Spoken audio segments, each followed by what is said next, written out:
আসসালামু আলাইকুম সম্মানিত ভিউয়ার্স।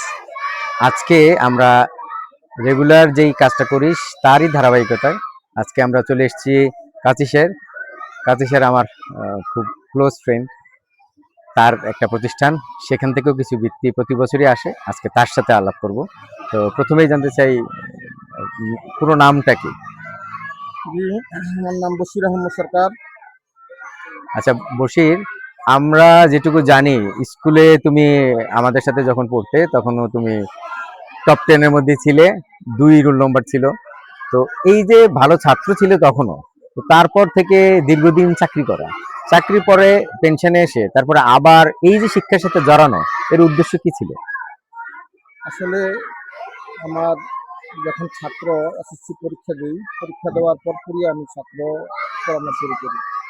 তখন থেকে আমার ছাত্রছাত্রীকে পড়ানো একটা আলাদা একটা মজা পেতাম, যে ছাত্রছাত্রী পড়িয়ে।